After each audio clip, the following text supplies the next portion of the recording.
अभयं सत्त्वसंशुद्धिं ज्ञानवैराग्यव्यवस्थितिं ध्यानमूलं गुरुर्मूर्तिं पूजामूलं गुरुर्पदम् मंत्रमूलं गुरुर्वाक्यं मोक्षमूलं गुरुर्कृपा मन्नाथ श्रीजगन्नाथ मद्गुरु श्रीजगद्गुरु ममात्मा सर्वभूतात्मा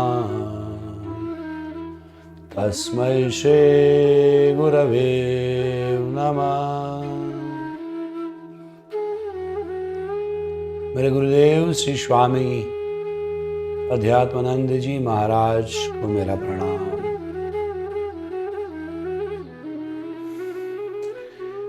सब श्रोतागण को मेरा प्रणाम। मैंने मेरे ये एपिसोड की और बात की शुरुआत एक अलग श्लोक से की और वो श्लोक है अभयं सत्त्वसंशुद्धिं ज्ञान वैराग्य व्यवस्थिते।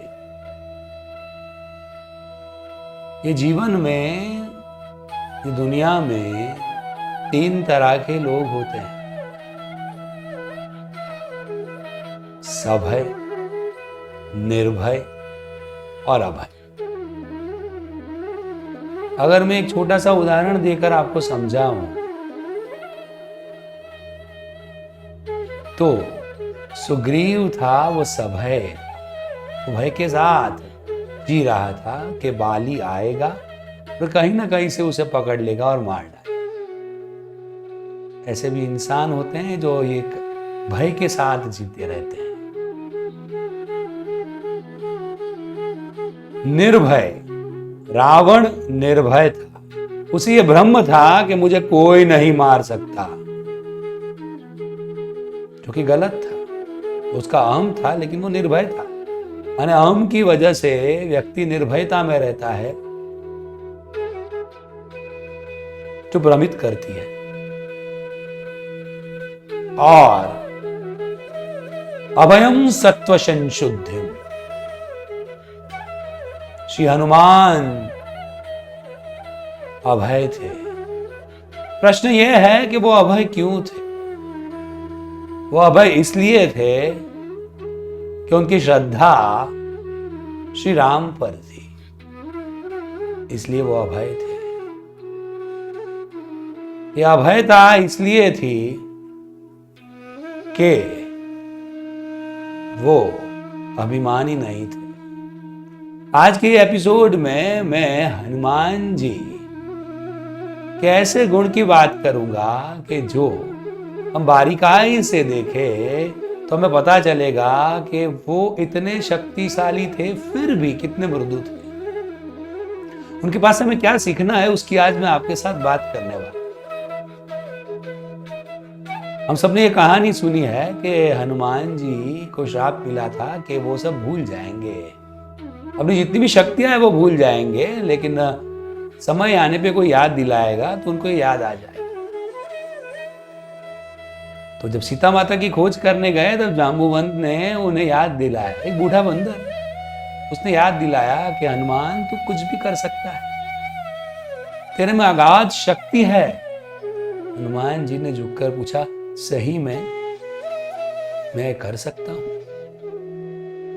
जाम्बुवंत ने बोला, हाँ तू कर सकता है। आप देखिए, सर्वशक्तिमान शक्तिशाली, इनके पास सब विद्या है। वैसे हनुमान झुककर एक बूढ़े वानर को, जाम्बुवंत को पूछ रहे हैं कि क्या ये मैं कर सकता हूं? इस पर से सबसे पहली सीख हमें ये मिलती है कि कोई भी कार्य करे उससे पहले हमसे बुजुर्ग हो उसे पूछे। प्रश्न ये उपस्थित होता है, बुजुर्ग माने सिर्फ उम्र में आपसे ऊपर ना, अनुभव में भी आपसे ऊपर होने चाहिए। और जहां अनुभव की बात आती है वहां जरूरी नहीं है कि वो आपसे उम्र में बड़ा हो।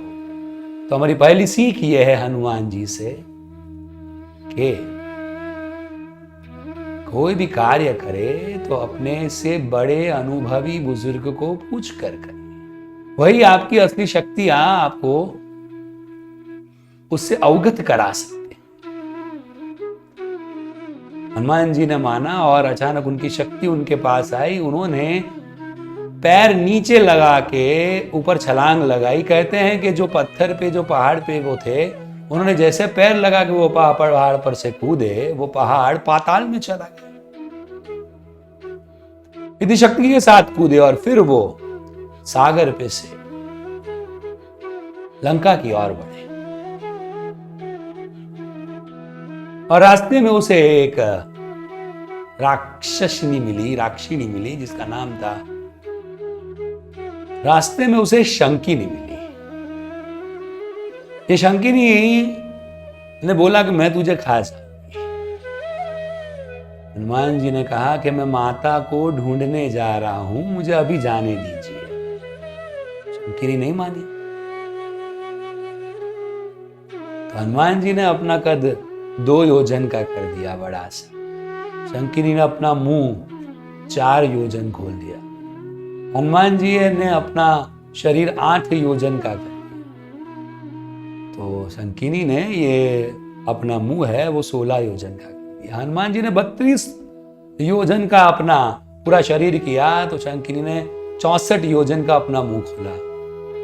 हनुमान जी को लगा कि यहां से बात नहीं बनेगी। वो छोटे हुए शंकिनी के मुंह में गए और वापिस आ गए और प्रणाम करके बोला, माता हो गया, आपकी भी रही मेरी भी रही। आपने बोला था कि मुझे खाना है, मैं आया आपके मुख में और वापिस आ गया। ध्यान दीजिए ये क्या सिखाता है। हनुमान जी का ये गुण ये सिखाता है कि जब शक्ति दिखाने की बारी आई तब वो विराट हुए, लेकिन जब बुद्धि दिखाने की बारी आई तब वो छोटे हो गए। माने जैसे जैसे आपकी बुद्धिमत्ता, ज्ञान ये सब बढ़ता जाए तब तब आपको क्या होना है, नम्र होते जाना।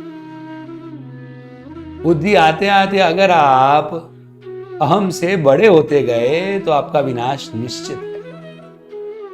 हनुमान जी आगे बढ़े और लंकिनी मिली। लंकिनी ने बोला, मैं तुझे नहीं जाने दूंगी।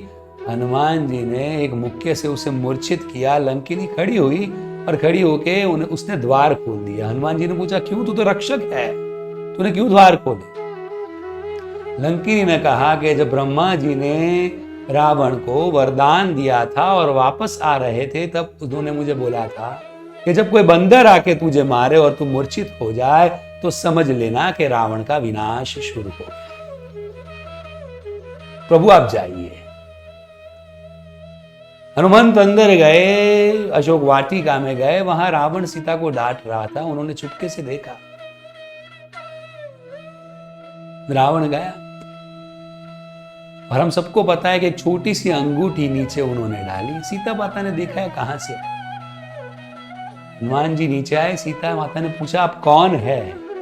हनुमान जी ने बताया कि मैं श्री रामचंद्र का दास हूं, यही मेरी पहचान है। मैं शपथ खा के बोलता हूं, इसके सिवा मेरी कोई पहचान नहीं है। सीता जी ने कहा कि अगर मुझे कुछ एक खरोच भी आ जाए तो राम क्रोधित हो जाते थे।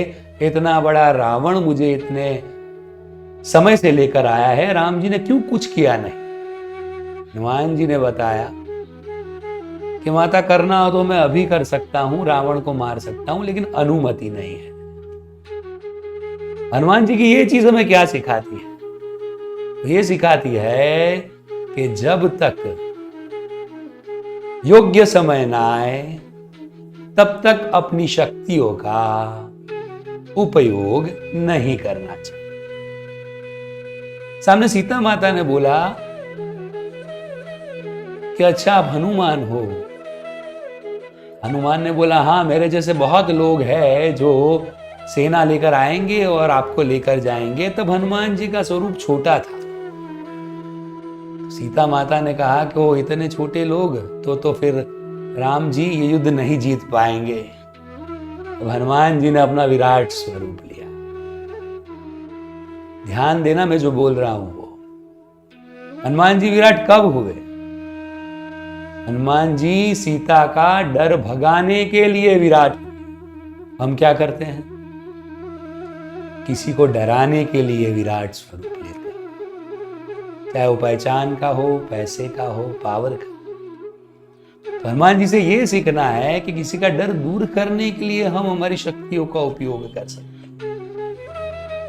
फिर हम सबको पता है कि उन्होंने बाग उजाड़ा, अंततः मेघनाद आया और मेघनाद ने ब्रह्मास्त्र छोड़ना चाहा, लेकिन हनुमान जी ने ब्रह्मास्त्र को नमन करके, वो ब्रह्मास्त्र को भी पराजय की ओर ले जा सकते थे, लेकिन उसको नमन करके नम्रता से वो बंध गए और रावण के पास उसे ले जाया गया। हनुमान जी ने रावण को देखकर कहा कि आप वैसे तो योग्य लग रहे हो, लेकिन बुद्धि से तो योग्य हो, लेकिन मन से योग्य नहीं हो। रावण ने बोला क्या? तो किसके पास से ये सीखूं? हनुमान जी ने कहा हमारे राम से सीखिए, उनकी शरण में जाइए। रावण क्रोधित हो गया, उसने कहा कि बंदर तुझे पता नहीं है, तेरे बाजू में मौत खड़ी है। उसने काल को बुलाया। हनुमान ने निर्भय होकर बाजू में देखा और बोला कि वो मेरे बगल में खड़ी है, लेकिन आपके सामने देख रही है। रावण ने बोला इसका मतलब क्या? हनुमान ने कहा कि जिसके साथ प्रभु हो उसे मौत भी पराजित नहीं कर सकती, और जो अहंकारी है उसे मृत्यु पल भर में हिला सकती है। रावण को गुस्सा आया, उसने बोला इसे बांधकर मार डाल। अब सोचिए, राक्षसों के बीच में घिरे हुए हनुमान जी को बांध दिया था, मारने वाले थे। हनुमान जी डरे नहीं। हनुमान जी ने बोला मुझे बांध कर रखा हुआ है ना, भगवान को कहां बांध कर रखा हुआ है, आएंगे।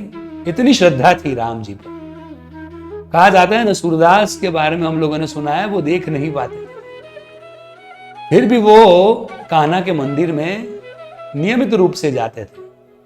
एक बार एक व्यक्ति के झुंड ने उनसे पूछा कि सूरदास आप देख नहीं पाते हो, फिर भी मंदिर में आते हो, कुछ देख नहीं पाते हो तो दर्शन क्या करोगे? सूरदास ने कहा कि मैं देख नहीं पाता, लेकिन मेरा कान्हा तो देखता है ना कि इतनी भक्तों की भीड़ में एक अंधा है जो मेरे दर्शन करने आता। इसी तरह हनुमान जी को राम पर श्रद्धा थी।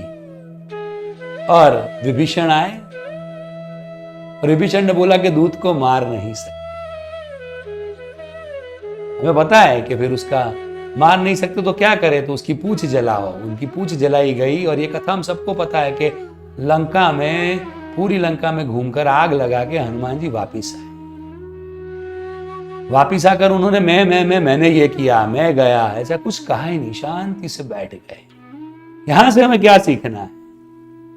चाहे कोई भी बड़ा कार्य कर ले, विनम्र बने, शांत रहे। शांति में ही सबसे बड़ी शक्ति है।